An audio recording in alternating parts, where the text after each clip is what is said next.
Bonsoir à vous tous. Cette soirée, nous allons aborder le phénomène du brassage intrachromosomique.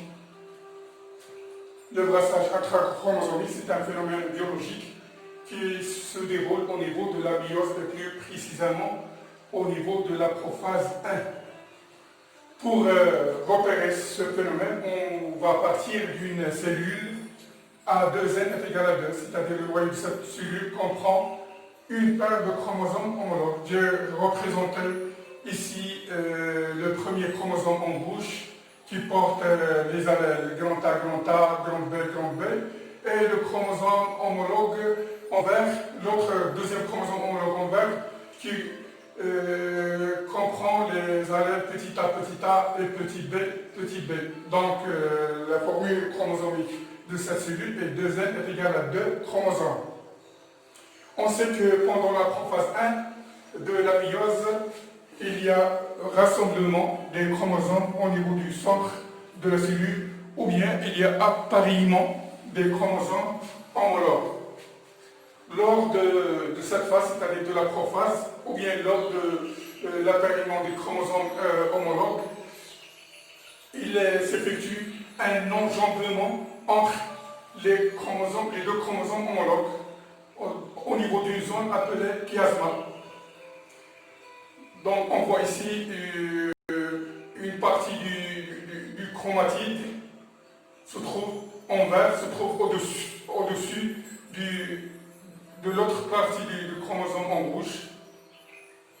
Donc il y a enjambement au niveau du chiasma entre cette paire de chromosomes homologues.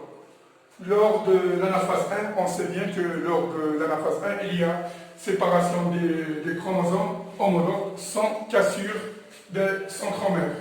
Donc, lors de l'anaphase 1 et pendant la ségrégation des chromosomes homologues, on va y avoir échange d'une portion de chromatide, c'est ce qu'on appelle le crossing over. Il y a le chromosome en rouge va changer, ou bien va échanger une partie du chromatide avec son chromosome homologue qui est représenté ici en vert.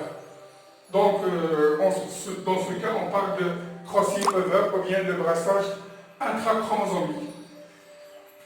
À la fin de la méiose, c'est-à-dire pendant la télophase 2, et après séparation du chromosome lors de l'anaphase 2 et cassure des centromères lors de l'anaphase 2, on obtient 4 cellules appelées la première cellule, c'est-à-dire le premier gamète comprend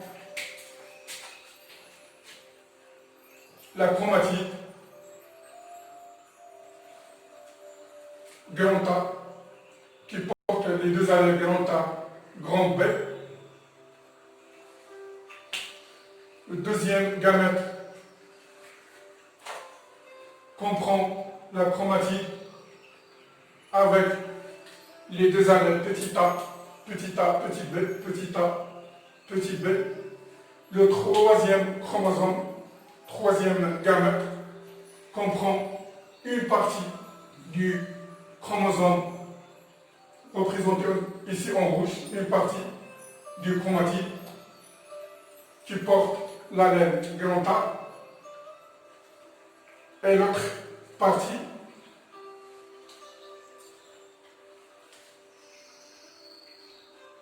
je l'ai représenté ici en vert. Grand A, petit b. Vous voyez ici que ce gamète qui comprend deux parties de deux chromosomes, une partie en rouge qui porte l'allèle A et l'autre partie en vert qui porte l'allèle petit b. Donc ce gamète est recombiné, c'est un gamète de type recombiné. Le quatrième gamète comprend une partie en vert qui porte l'allèle petit a,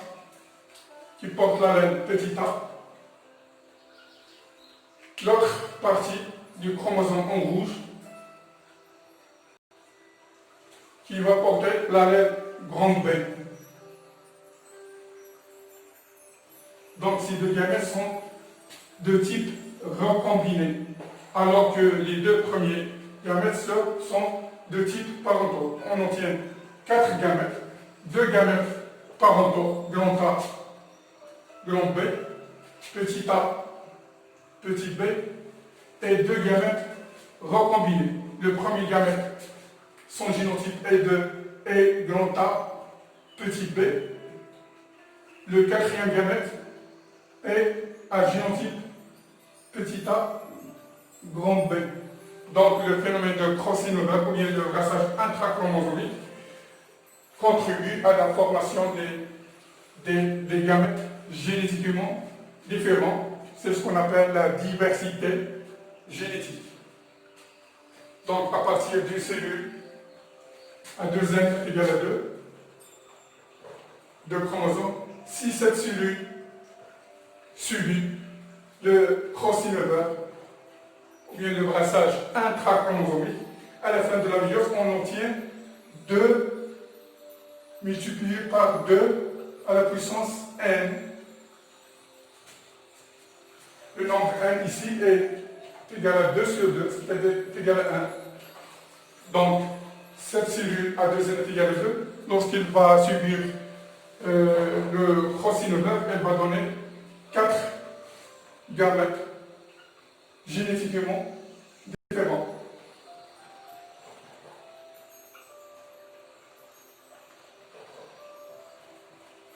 En réalité, dans notre organisme, si la cellule, par exemple la cellule mère des spermatozoïdes, c'est-à-dire la spermatogonie, la formule chromosomique de cette cellule est 2n est égal à 46 chromosomes.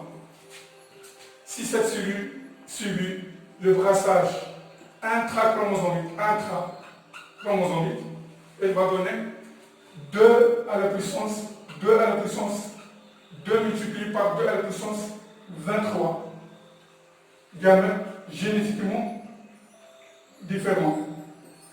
Mais si cette cellule à 2n égale à 46 subit le brassage interchromosomique ou bien le brassage simple, elle va donner uniquement 2 à la puissance 23 gamètes génétiquement différents, c'est-à-dire à peu près plus de 8 millions gamètes génétiquement différents.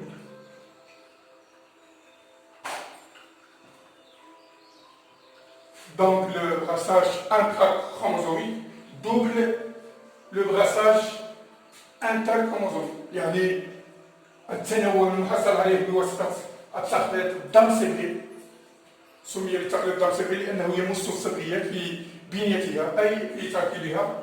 يضاعف التنوع المحصل عليه بواسطة التخليط البيصبغي.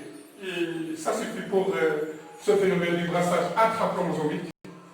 À bientôt et bye bye pour